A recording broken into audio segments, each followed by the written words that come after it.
अनमोल मोती कार्यक्रम में आपका स्वागत है। ओम शांति। हमारा देश भारत सारे विश्व में एक अनूठा देश है। इसको विश्व गुरु माना गया है। ये अध्यात्म प्रधान देश माना जाता है। आज भी सारे विश्व में किसी को भी कोई आध्यात्मिक खोज करनी होती है, आध्यात्मिक पुरुषार्थ क्या होता है, आध्यात्मिक ज्ञान क्या है, उसके लिए सभी भारत की ओर ही देखते हैं।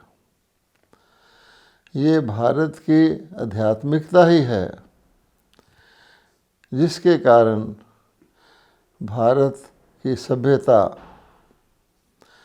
सबसे प्राचीन सभ्यता मानी जाती है।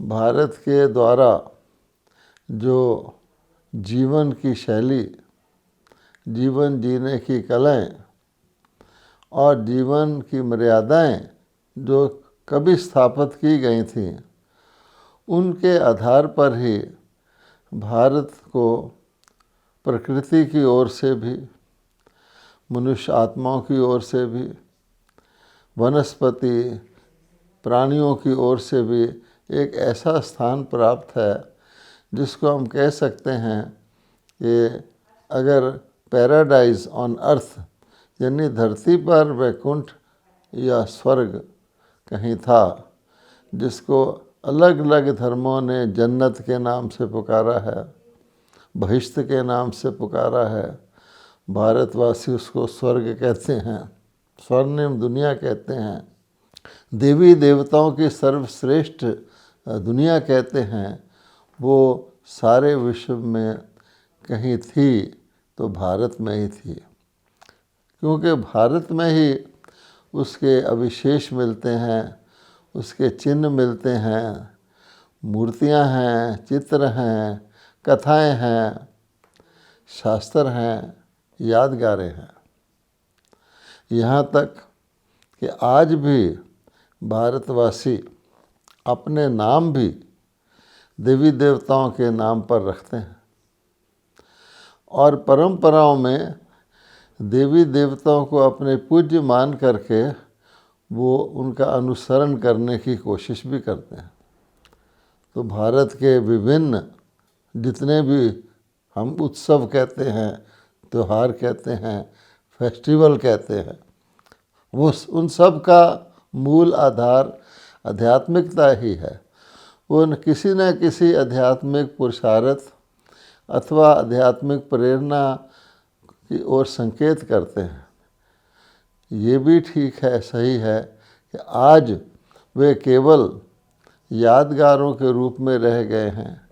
अनेक प्रकार के मंदिरों के रूप में, परंपराओं के रूप में, उत्सवों के रूप में, चित्रों के रूप में, भारत के अंदर जो जीवन शैली है उसके रूप में अनेक प्रकार से वो उपलब्ध हैं, लेकिन उनकी वास्तविकता गुम हो चुकी है। एक तो वो सारे के सारे बहुत फैलावट में आ गए हैं, तो सब चीज़ों के महत्व को इकट्ठा करके समझना मनुष्य की समझ से बाहर है। इसलिए भगवान कहते हैं कि सारी आध्यात्मिकता का जो सोर्स है वो मैं परम पिता परमात्मा हूँ। ये बात बहुत समझने की है। परमात्मा से के द्वारा प्राप्त किए हुए आध्यात्मिकता का कुछ ना कुछ अंश कहीं ना कहीं किसी न किसी में है, और वो अंश को देखकर आज जब मानवता आध्यात्मिकता से दूर हो चुकी है तो उस अंश को ही वो अपने से बेहतर समझती है। जैसे आम व्यक्ति सिपाही कोई थानेदार कह देता है, परंतु वास्तविकता जो कंप्लीट पिक्चर है, संपूर्णता है, जो एक स्थान पर सारी बात समझ में आ सकती है, वो उसी के पास है जिसने उस आध्यात्मिकता के आधार पर सतयुग कहो, स्वर्ग कहो, बहिश्त कहो, जन्नत कहो, स्थापित किया था इस दुनिया में। और उस समय वो सारा का सारा विश्व ही जन्नत था, सारा का सारा विश्व ही पैराडाइज था। और उसके स्थापन करता परमपिता परमात्मा है।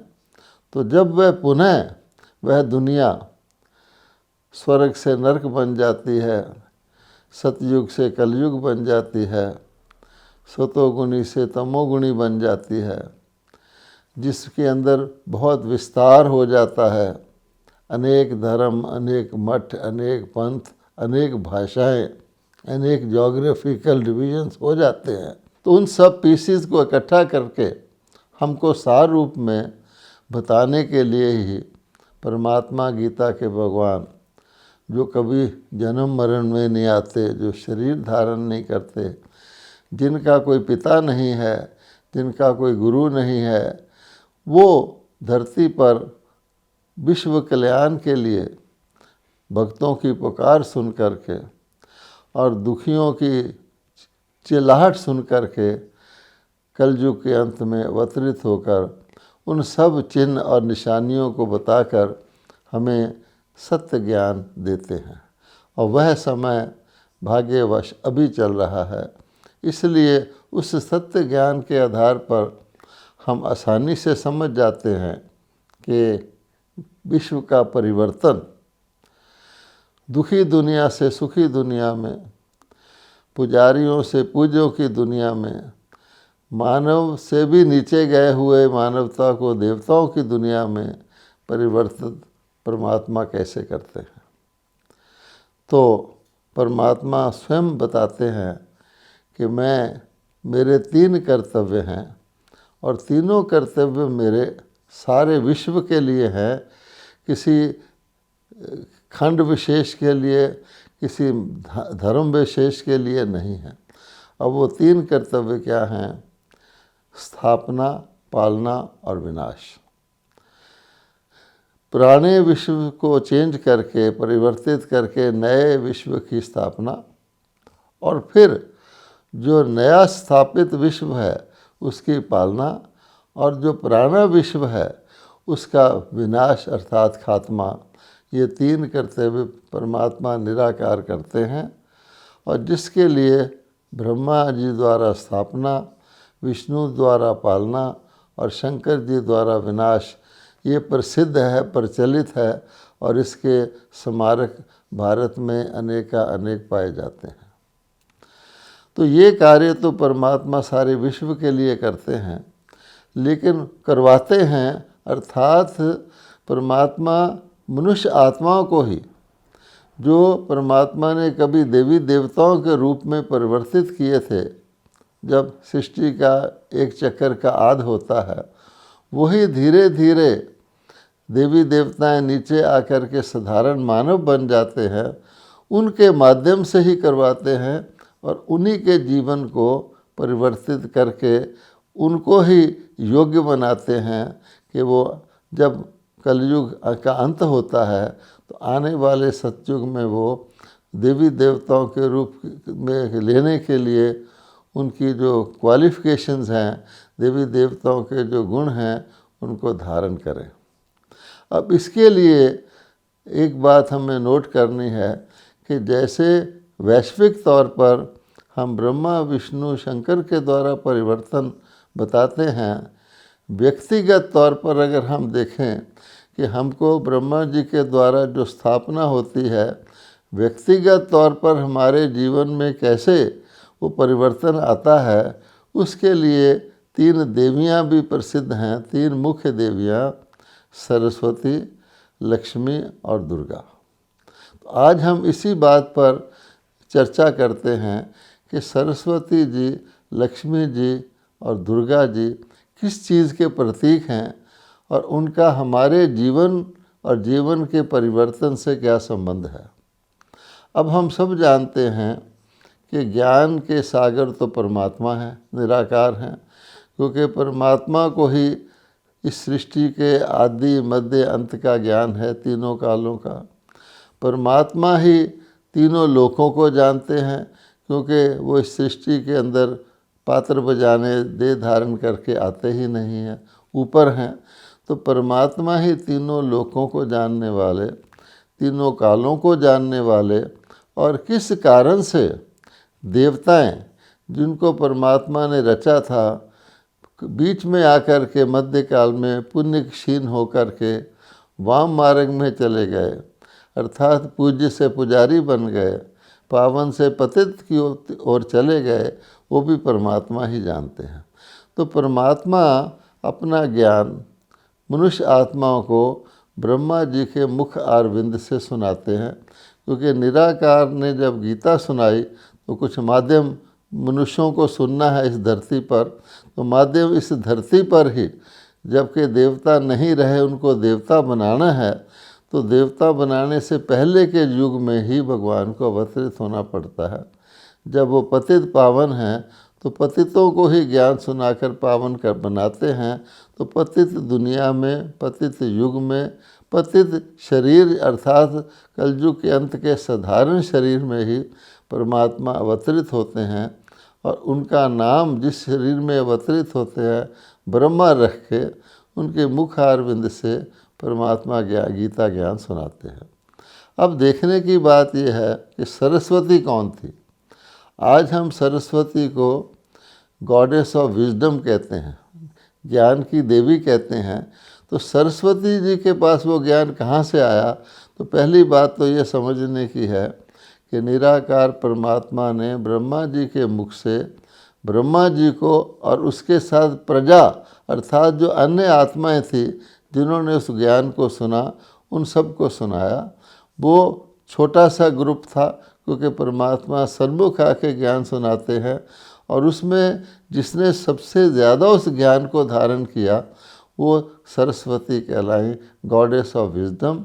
दूसरे शब्दों में ईश्वरीय ज्ञान सरस्वती जी के पास ब्रह्मा के माध्यम से आया, और आज तक भी हम देखते हैं वो ईश्वरीय ज्ञान तो विजडम था, लेकिन विजडम के बाद गिरते गिरते वो ज्ञान नॉलेज के रूप में आ गया।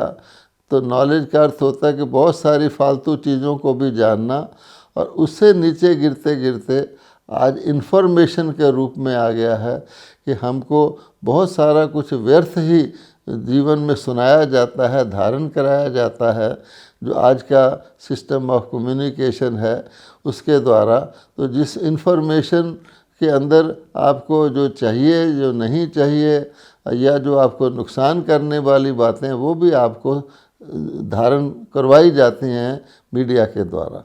तो आज हम देखते हैं कि कहीं भी कोई कार्यक्रम होता है वहाँ सरस्वती का आवाहन करते हैं, सरस्वती वंदना करते हैं, लेकिन सरस्वती जी तो गॉडेस ऑफ विजडम थी, अर्थात विजडम का मतलब होता है उतना ही जानना जो आपके लिए और दूसरों के लिए कल्याणकारी है। जैसे आज के एजुकेशन सिस्टम में भी जो व्यक्ति जिस प्रकार की विद्या धारण करता है उसी का ज्ञान उसको दिया जाता है। मान लीजिए कोई डॉक्टरी की विद्या सीखता है तो उसको डॉक्टरी के बारे में ही ज्ञान दिया जाता है, ना कि उसको अन्य बातों का जिसका डॉक्टरी से कोई ताल्लुक़ नहीं है। मान लो खाना बनाने की विद्या है, डांस करने की विद्या है, बहुत सारी विद्या है, भ्रमण की विद्या है, ज्योग्राफी है, उससे उसको दूर रखा जाता है। परंतु इसी प्रकार से भगवान कहते हैं नाम सरस्वती का आ रहा है, लेकिन गॉडेस ऑफ नॉलेज के पास तो वो नॉलेज थी जो परमात्मा ने दी थी, जिसमें पता लगता था क्या हमको धारण करना है और क्या नहीं करना है। तो आज सरस्वती का नाम तो है, लेकिन वो विजडम सरस्वती के द्वारा प्राप्त नहीं रही है, और केवल एक चिन्ह मात्र से एक परंपरा के रूप में हम सरस्वती को जानते हैं। लेकिन सरस्वती निराकार परमात्मा शिव की और ब्रह्मा बाबा की दोनों की पुत्री है। बहुत कम लोग जानते हैं कि सरस्वती ब्रह्मा की बेटी थी। अब आगे चलिए, परमात्मा जब अवतरित होते हैं तो सरस्वती जी के द्वारा और अन्य प्रजा जिनको कहते हैं शिव शक्तियों के द्वारा, जिनको परमात्मा का डायरेक्ट ज्ञान प्राप्त होता है, अन्य आत्माओं को भी वो विद्या देते हैं, अर्थात समझ देते हैं जिस समझ से व्यक्ति को सबसे बड़ी समझ ज्ञान को कहा गया, वो ईश्वरी ज्ञान देते हैं, जिसके लिए कहा गया है कि सबसे बड़ा धन ज्ञान धन है। मीरा भी गाती थी, पायो री मैंने ज्ञान रतन धन पायो। वो ज्ञान एक ऐसी शक्ति है, नॉलेज इज़ पावर कहा जाता है, knowledge is source of income. वो एक ऐसी शक्ति है जो अन्य हमारी जो भी उपलब्धियां या प्राप्तियां या प्रारब्ध होती है उसको प्रोटेक्ट भी करती है और उसका यथार्थ उपयोग और प्रयोग भी कराती है। इसलिए अगर किसी के पास वह विजडम है, गॉडली विजडम है, तो अन्य चीज़ों को भी प्रॉपरली उस विजडम के आधार पर उनका उपभोग, उपयोग, सदुपयोग कर सकता है। तो इसलिए भगवत गीता के अंदर जो 3 मुख्य कर्तव्य भगवान के गाए गए हैं वो सारे विश्व के लिए हैं। ब्रह्मा जी के द्वारा सारे नए विश्व की स्थापना, विष्णु जी के द्वारा नए स्थापित हुए सारे विश्व की पालना और शंकर जी के द्वारा सारे प्राणी विश्व का विनाश। लेकिन ये जो सरस्वती, लक्ष्मी और दुर्गा हैं, ये हमारे व्यक्तिगत जीवन के साथ भी अप्लाई करती हैं। अर्थात अपने व्यक्तिगत जीवन में हमको सबसे पहली आवश्यकता है गॉडली नॉलेज की, ईश्वरीय ज्ञान की, उस विजडम की, जिसके आधार पर हम बाकी जो भी हमारे जीवन के रिसोर्स हैं उनको ठीक तरह से प्रयोग कर सकें। उसके बाद नंबर आता है श्री लक्ष्मी का। अब श्री लक्ष्मी को धन की देवी कहा जाता है। तो धन भी जो होता है, धन किसी के पास हो और धन के यूज़ करने की उसमें समझ या बुद्धि ना हो तो धन व्यक्ति के पास ज़्यादा देर नहीं रहता। वो धन जल्दी से ख़त्म हो जाता है, उसका सदुपयोग भी नहीं हो सकता, उसका यथार्थ उपयोग भी नहीं होता, उसका बल्कि दुरुपयोग होता है। बिना समझ वाले व्यक्ति से तो लोग धन को इस प्रकार से लूट कर ले जाते हैं कि जैसे कि किसी नासमझ कि लोग जेब काट लेते हों। तो सारे के सारे लक्ष्मी के जो धन हैं उसको संभालना और उसका सदुपयोग करना आवश्यक है सरस्वती जी के द्वारा। अर्थात हमारे पास यथार्थ, सत्य, निष्पक्ष, कल्याणकारी ज्ञान हो, ईश्वरीय ज्ञान हो। तो इसलिए ज्ञान को इसीलिए धन कहा गया है। बड़ी शक्ति के अन्य धन को प्रोटेक्ट करने के लिए, अन्य धन का सदुपयोग करने के लिए ज्ञान धन की आवश्यकता है। अब हम आते हैं जो श्री लक्ष्मी जी के पास धन दिखाते हैं। तो आज तो विश्व में रुपए पैसे को ही लोग धन मानते हैं और आप जानते हैं लक्ष्मी जी को धन की देवी कहा जाता है। और लोग ख़ास तौर पे दीपावली के दिन धन लक्ष्मी जी की पूजा करते हैं, घरों की सफाई करते हैं कि उस देवी का आगमन हमारे साफ स्वच्छ घर के अंदर हो और हम धन से भरपूर हो जाएं। और ऐसे चित्र भी दिखाए जाते हैं जहाँ श्री लक्ष्मी जी के हाथ से जैसे कॉइन्स निकल रहे हैं या नीचे जा रहे हैं। परंतु जब परमात्मा अवतरित होते हैं तो वो कहते हैं कि ये जो धन स्थूल धन है, जिसको हम कहते हैं आज के ज़माने में रुपया पैसा कहते हैं, कागज़ के नोट कहते थे, अब कागज़ के नोट भी चेंज हो कर के वर्चुअल नोट्स हो गए हैं। तो वो यानी बदल गया है। लेकिन इससे पहले हम जानते हैं तांबे की करेंसी थी, चांदी की करेंसी थी, गोल्ड की करेंसी थी। और जो सतयुगी दुनिया है उसमें तो गोल्ड की अशरफियाँ ही काम आती हैं। तो वो धन जो है वो एक धन है। लेकिन भगवान जब ईश्वरीय ज्ञान देते हैं वो बताते हैं कि तुम्हारे पास अनेक धन है और उस धन को, जो स्थूल धन है, जो दुनिया का धन है, जिसके कारण व्यक्ति धनवान कहलाता है, उसको भी यूज़ करने के लिए आपके पास वो धन हो भी तो अन्य प्रकार के धन की भी बहुत अति आवश्यकता है।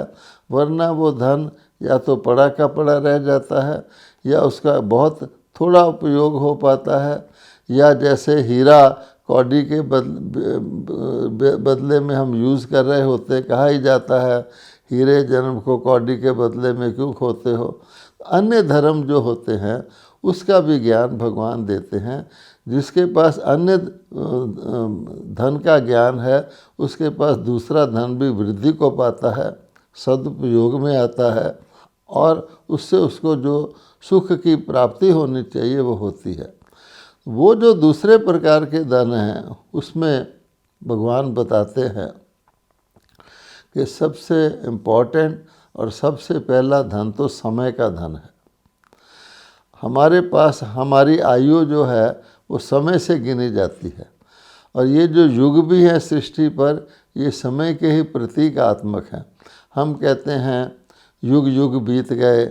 पहले युगों में सतयुग में देवताओं की दुनिया थी, तो युग शब्द भी सारे सृष्टि चक्कर की जो नाटक की पूरी अवधि है उसके 4 भागों को 4 युगों में बांटा जाता है। लेकिन युग से भी छोटी जो चीज़ होती है उसको फिर हम लोग कह देते हैं सेंचुरीज, सदियां कह देते हैं। फिर हम वर्षों पर आ जाते हैं, वर्षों से हम घंटों तक आ जाते हैं, और जब कोई व्यक्ति आईसीयू में पड़ा होता है तो मिनटों की बात हो जाती है। फिर हम उसी समय की जो सबसे छोटा माप है उसको हम श्वास कह देते हैं। एक एक श्वास कीमती हो जाता है। कौन सा श्वास पता नहीं, अंतिम श्वास हो जाए तो श्वास को, या दूसरे भाषा में सेकंड को, जो मिनट सेकंड होते हैं उसको हम समय का सबसे छोटा मापदंड गिनते हैं। लेकिन आध्यात्मिक ज्ञान के अनुसार उससे भी छोटा मापदंड है जिसको हम संकल्प कहते हैं। यानी हमारे मन के अंदर जो संकल्प उठते रहते हैं, एक एक संकल्प सबसे छोटा समय का माप है। संकल्पों को मिला करके ही हमारी श्वास बनती है, और उसके बाद हमारे सेकंड बनते हैं।